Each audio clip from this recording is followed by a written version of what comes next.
What did 1977 sound like on a quiet evening when the big songs weren't playing? Not the disco anthems. Not the arena rock.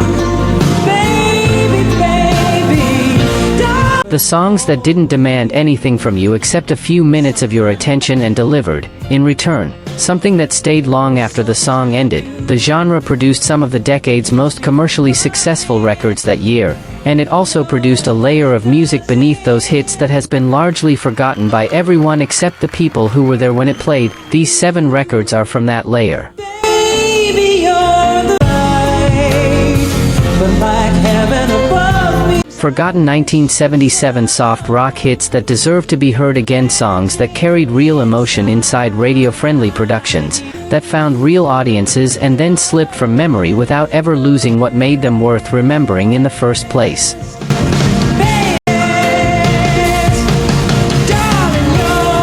Stick around, because one of these songs spent more weeks at #1 than almost any other record of its year and still managed to fade from public consciousness within a decade.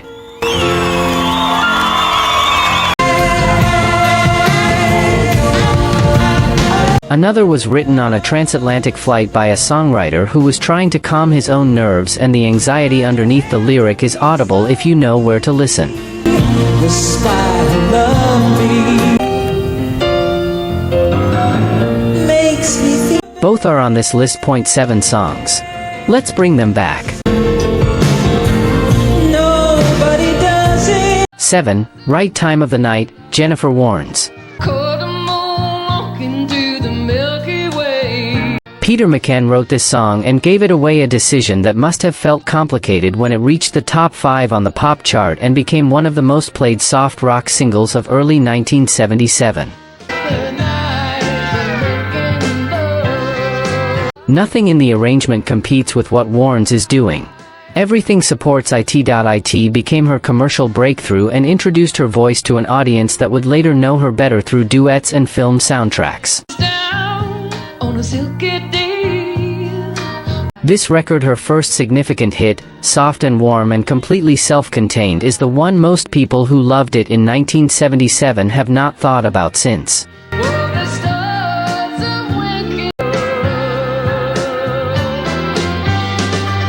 The forgotten records on this countdown are exactly the kind of music this channel was built to bring back: the soft, the warm, the overlooked.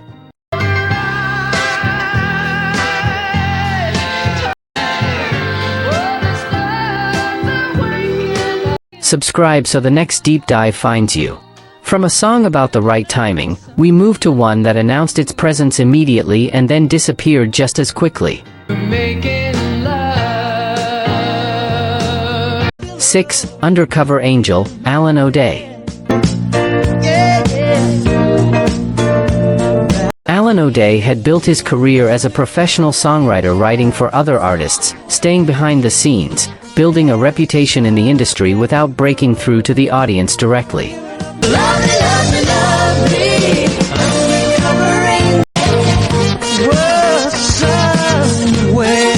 Undercover Angel changed that for exactly one summer.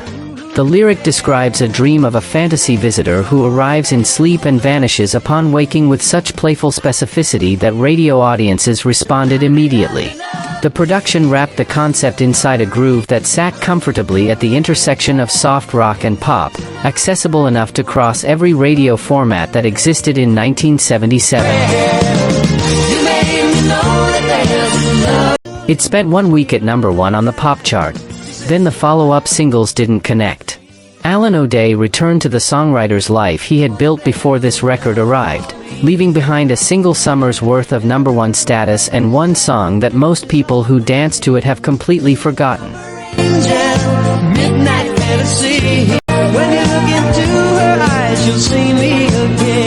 The record holds up better than its one-hit wonder status suggests, a piece of late 70s pop so well constructed that hearing it now produces the specific nostalgic warmth of a summer that felt endless while it was happening.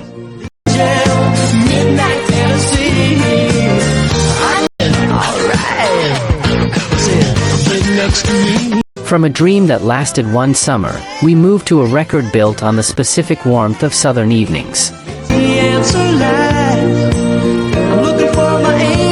5. Southern Nights, Glen Campbell. Alan Toussaint wrote this in New Orleans, drawing on the specific atmospheric quality of Southern Nights. The heat, the darkness, the feeling of being outside after sundown in a place where the air itself seems to carry memory.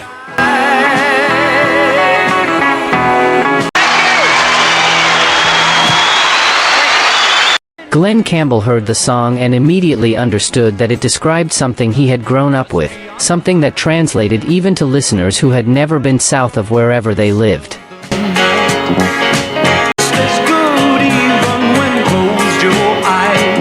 Campbell recorded it in a session that moved quickly. The arrangement built around acoustic guitar and organ with a production light enough that the lyric could carry the emotional weight without competition.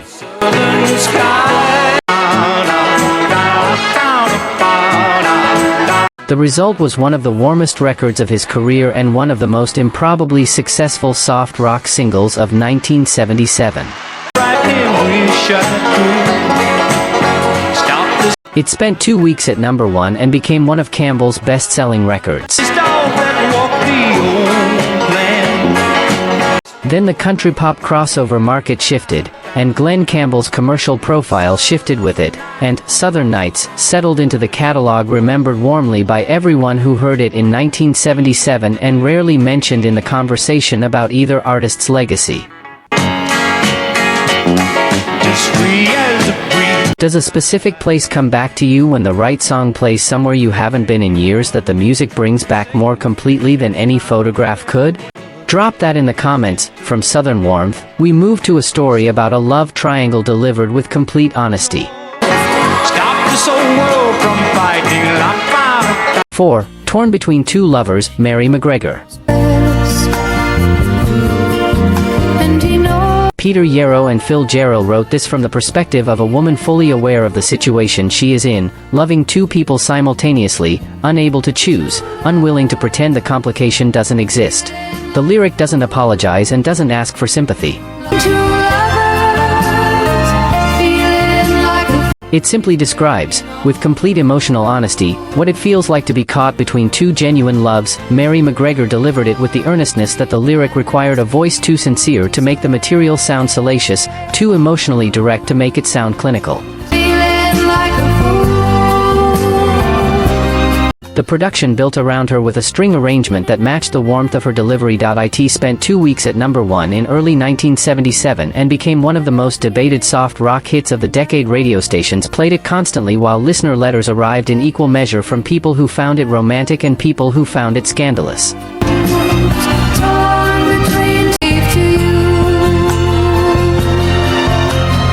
That tension kept it on the air longer than the controversy might otherwise have allowed. Mary McGregor never had another comparable hit.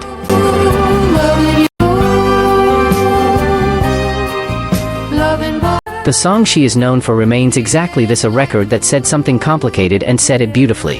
If this countdown is bringing back records you haven't thought about in years, share it with someone who grew up on soft rock radio. Some music is too good to stay forgotten. From a complicated love told simply, we move to a voice that made simplicity sound like mastery. 3. Handyman, James Taylor. I'm not the kind who use a pencil. James Taylor recorded this as a cover. The original was a 50s pop record, gentle and playful, built around the conceit of a man who fixes things, including broken hearts.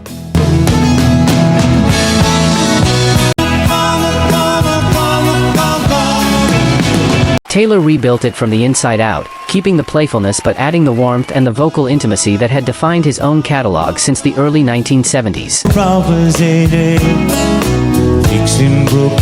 Producer Peter Asher built the arrangement around Taylor's acoustic guitar with enough studio sophistication to make the record feel contemporary without losing the organic quality that Taylor's audience had always responded to.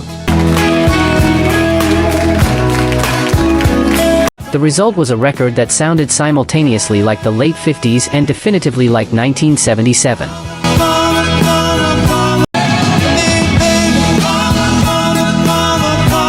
It reached number 4 on the pop chart and became one of Taylor's most commercially successful records of the decade, a song that his core audience adopted immediately and that radio played with the frequency usually reserved for original material rather than covers.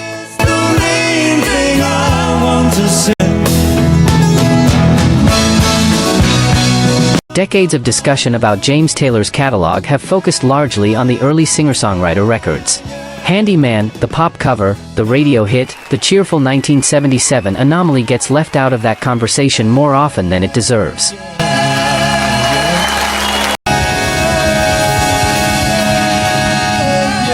Still to come the 2 records at the top of this countdown.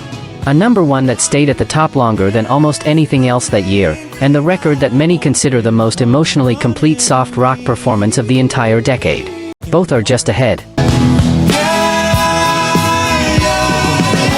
2, When I Need You, Leo Sayer.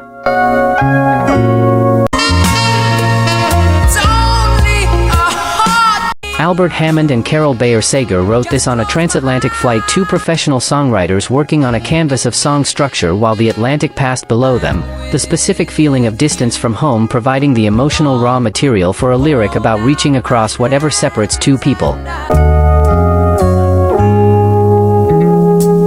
Leo Sayer had been building a career in the United Kingdom with a theatrical performing style that didn't always translate cleanly to American radio.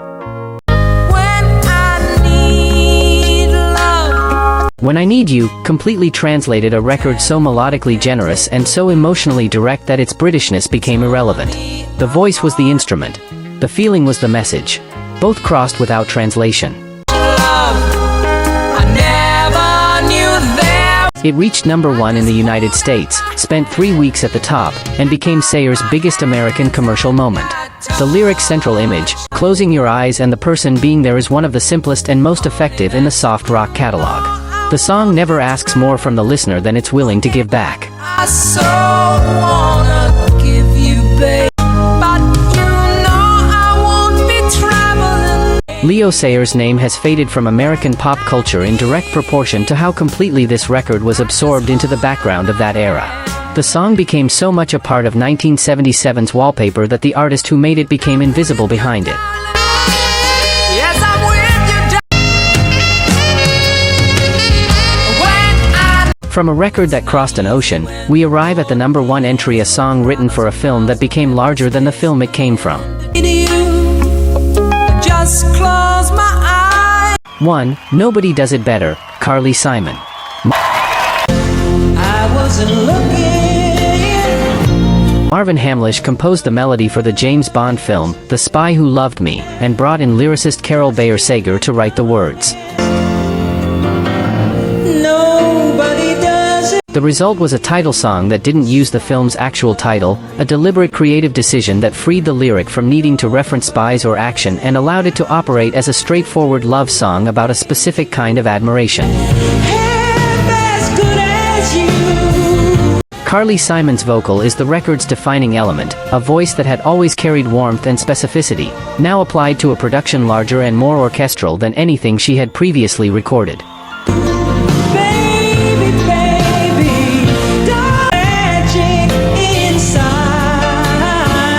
The combination of her intimacy with Hamlish's cinematic arrangement created a record that sounded simultaneously personal and enormous. It reached number 2 on the pop chart in 1977 and became one of the most recognized Bond themes in the franchise's history, which is a remarkable achievement given that the Bond connection is incidental to why the song works.